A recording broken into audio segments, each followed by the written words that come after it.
एक भाई अपने भाई का 4 बीघा जमीन बेईमानी किया। छोटा भाई कमजोर है, देने को तैयार नहीं। छोटा भाई कुछ बोल रहा है तो बड़ा भाई लट्ठी निकाल रहा है, ये देखे जा।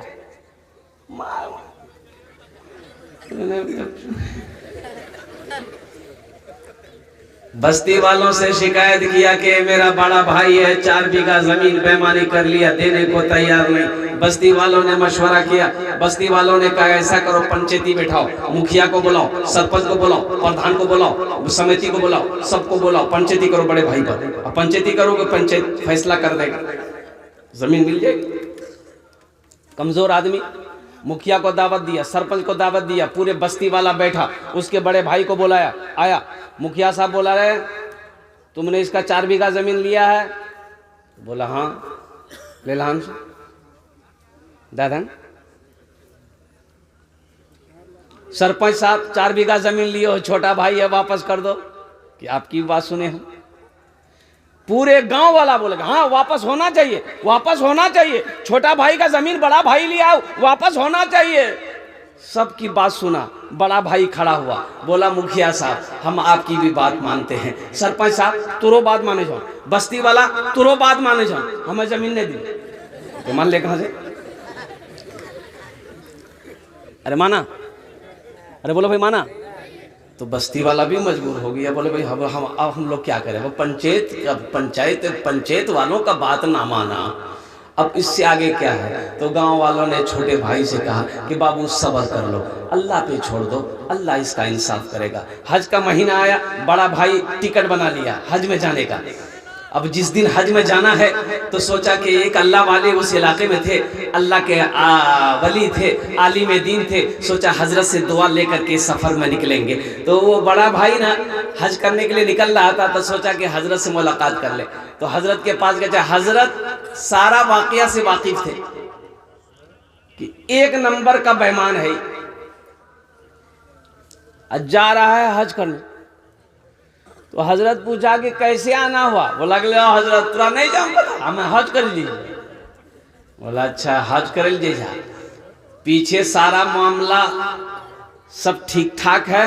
बोला कौन मामला, हम तो फिट फाट है। बोला अच्छा, तो हजरत ने कहा कि अपने भाई का जो 4 बीघा जमीन बेईमानी किए हो उसको वापस किए? बोला हजरत लीजिए, हम उसी को माफ कराने तो जा रहे हैं, खाना कबाब हम उसी को माफ कराने जा रहे हैं। तो अल्लाह वाले ने जवाब दिया, नादान तू एक हज की बात करता है, अगर तू हजारों हज कर लेगा, जब तक अपने भाई की बेईमानी की हुई जमीन वापस नहीं करेगा तब तक अल्लाह तेरे हज को कबूल नहीं करेगा। इसलिए मेरे भाइयों, मेरे नौजवानों, किसी की जमीन हमें दबाना नहीं है, किसी के हक को हमें दबाना नहीं है, किसी के हिस्से को हमें दबाना नहीं है। और कुर्बान जाओ, यहां दबा लोगे, अल्लाह के यहां क्या जवाब दो? अल्लाह के यहां जवाब देना होगा कि नहीं होगा? अरे बोलो भाई, जवाब देना होगा ना? तो अल्लाह के यहाँ क्या जवाब दोगे? अल्लाह तो पूछेगा। और कुर्बान जाओ, वहां जमीन वापस कैसे करोगे? वहां तो जमीन नहीं है। सोना कैसे वापस करोगे? सोना तो नहीं है। चांदी कैसे वापस करोगे? चांदी तो नहीं है। पैसा कैसे वापस करोगे? पैसा तो नहीं है। गेहूं कैसे वापस करोगे? गेहूं तो नहीं है। अच्छा वहां धान छे? अरे बोलो नहीं, धान छे वहां?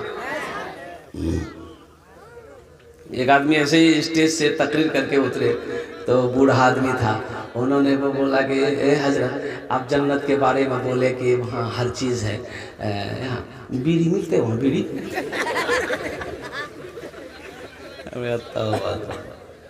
अरे अल्लाह का बंदा, अरे बीड़ी का है पीते हो? बोले ना हमारा बहुत आदत है बीड़ी पिए, ये हालात पूछो वहाँ मिलते हैं? बीड़ी मिलेगी, मैंने कहा कि बीड़ी मिलेगी, लेकिन जल आवेली जहन्नम में मैं लगता। बोले बाप बहुत खतरा है, तो छोड़ी दो। अल्लाह की इबादत करो, अल्लाह से डरो, अल्लाह का खौफ अपने दिलों के अंदर मत पैदा करो, इसलिए कि मौत बरहक है, मौत पीछे खड़ी है। क्यों आए थे इस दुनिया में, क्यों आए थे इस दुनिया में जाना है मालूम नहीं क्यों आए थे इस दुनिया में, जाना है मालूम नहीं, सामाने सफर सब ठीक करो, कब होगा सफर मालूम नहीं क्यों आए थे इस दुनिया में, जाना है मालूम नहीं, इस घर को बेहतर बनाए हो, जिस घर में रहना है 2 दिन। रात में ठाकुरगंज में जलसे में था मैं, एक चेयरमैन साहब है वहां के, और कुर्बान जाइए मस्जिद का जलसा था। उन्होंने कहा कि हजरत कयाम मेरे घर में करना है। अब बड़ा मुजाहिद आदमी है चेयरमैन साहब, और उनकी हवेली को देख के मैं दंग रह गया। 3 मंजिला मकान था, क्या मकान बनाया खूबसूरत, अल्लाह अकबर कबीरा। वो रूम सब दिखाया, ऐसा लग रहा था कि ये हवेली है। ओहो, उन्होंने कहा कि हजरत ये मार्बल जानते हैं, ये मार्बल का जो पत्थर है मैंने जयपुर से मंगाया, अजमेर से मंगाया, मैंने ये जयपुर से डायरेक्ट ट्रक पे मंगाया। और उन्होंने कहा कि हजरत ये दरवाजा देख रहे हैं, मेरे घर का दरवाजा, ये जो लकड़ी है ये सागवान का लकड़ी है, मैंने आसाम से मंगाया। मैंने कहा कि बाबू घर तो बड़ा खूबसूरत बना लिए, लेकिन चेयरमैन साहब एक बात बोले, आप नाराज मत होइएगा। बोले नहीं हजरत आप बोलिए। हमने कहा बाबू घर में संगे मरमर का पत्थर बिछा दिए हो, लगाए हो, बहुत खुशी की बात है, आशियाना बनाए हो, अल्लाह ने तौफीक दिया है, ये सागवन का पत्थर का सखवा की लकड़ी का तुमने दरवाजा खिड़की जरूर लगाया है, लेकिन कुर्बान जाओ दुनिया में तो घर बना लिए, आखिरत का घर के बारे में कुछ सोचे हो? भाई वहां भी तो घर बनाना है ना, अरे बोलो भाई बनाना है ना। तो बोला कि हजरत ये बात तो सही बोले आप, तो उसके लिए हमको क्या करना पड़ेगा? वो अल्लाह का बंदा बोला कि उसके लिए मुझे क्या करना पड़ेगा?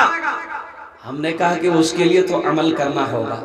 नमाज पढ़ते हैं, बोला हजरत कभी पढ़ते कभी छूट जाती है। हमने कहा पहले इसकी पाबंदी करो, अल्हम्दुलिल्लाह। अच्छा मस्जिद का जलसा था, वो वीडियो मौजूद है, मस्जिद का जलसा था, मैंने चंदा शुरू किया। उस बंदे ने कहा कि हजरत छत ढलाई में जितने भी लोहा रड छर लगेगा वो सब की जिम्मेदारी मैं लेता। 1.25 से 2 लाख से 2 लाख का रड का लोहा की कीमत थी, रात की बात मैं बता रहा हूं।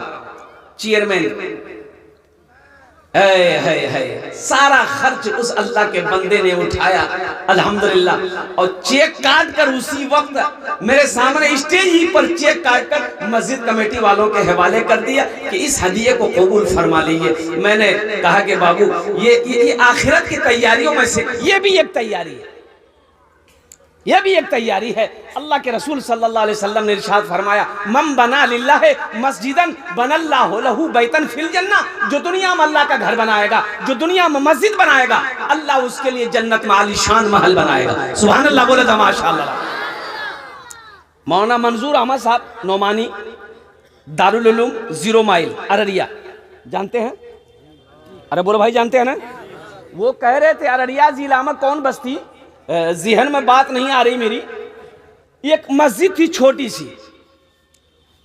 अच्छा बहुत जमाने से वो मस्जिद के दीवारें जो है फूस का, अरे फूसक दीवार है जी ना, फूसक दीवार, ऊपर में टीन। जमाती लोग आए परेशान, ये गरीब आदमी था बेचारा, मस्जिद के बगले में घर था, 4 बीघा जमीन, 4 बेटा। क्या दिमाग में आया, चारों बेटे को बिठाया, बोला कि ये बेटा सुनो, तुम लोग 4 भाई हो? बोला हाँ बाबा 4 भाई हम लोग हैं। बोले कि बेटा एक मशवरा करना है। बोला बोलिए, मशवरा कर सकते हैं। तो बाप बोला कि ये बेटा मेरे पास 4 बीघा जमीन है, ये बेटा हम जब से पैदा हुए ना ये मस्जिद को ऐसे ही देख रहे हैं बेटा, हर इलाका वाला अपनी अपनी मस्जिद बना लिया, बेटा इस बस्ती में कोई चंदा देने को तैयार नहीं। बेटा ये मस्जिद फूस की थी, पहले टीन की मस्जिद हुई, लेकिन बेटा बरसों बरस गुजर गए, आज भी टीन पुरानी हो जाती है, जंग लग जाती है, फिर दूसरी टीन चढ़ जाती है। ए बेटा ये मस्जिद ऐसी है, ये मेरा तुम लोग 4 बेटा हो, 4 बीघा जमीन मेरे पास में है। ए बेटा अगर तुम लोग इजाजत दो तो 1 बीघा जमीन बेचकर मस्जिद बना दें। तो बेटों ने कहा कि अब्बा घर का मालिक आप हैं, उसमें हम लोग से क्या पूछना है, बेच दिए, आपकी जमीन है, आप बेच के बना दिए। 1 बीघा क्या 2 बीघा 4 बीघा बेच दिए। कहा कि नहीं बेटा तुम लोगों का हक नहीं मारेंगे, हम 1 ही बीघा बेचेंगे। 1 बीघा बेच देंगे ना मस्जिद बन जाएगी। बेटों ने इजाजत दे दी, बाप ने 1 बीघा जमीन बेचा, गरीब आदमी मस्जिद बना दिया। और सुनो सिर्फ 6 महीने गुजरे, 1 2 3 4 5 6 6 महीने गुजरे, उसका 2 बेटा सऊदी अरब गया। उस गरीब आदमी का 2 बेटा सऊदी अरब चला गया। अच्छा दूसरा 2 बेटा सऊदी गया, दूसरे ने तीसरे को भी सऊदी बुला लिया। 1 साल गुजरा, बेचारे का भीटा में फूस का घर था, दोनों भीटा में, पूरा पश्चिम भीटा में फूस का घर था। 2 साल नहीं गुजरे, अल्लाह ने चारों भीटे में पुख्ता का मकान बनवाया। आज उस आदमी का यह आलम है कि वो 50 से ज्यादा मस्जिद बना चुका है।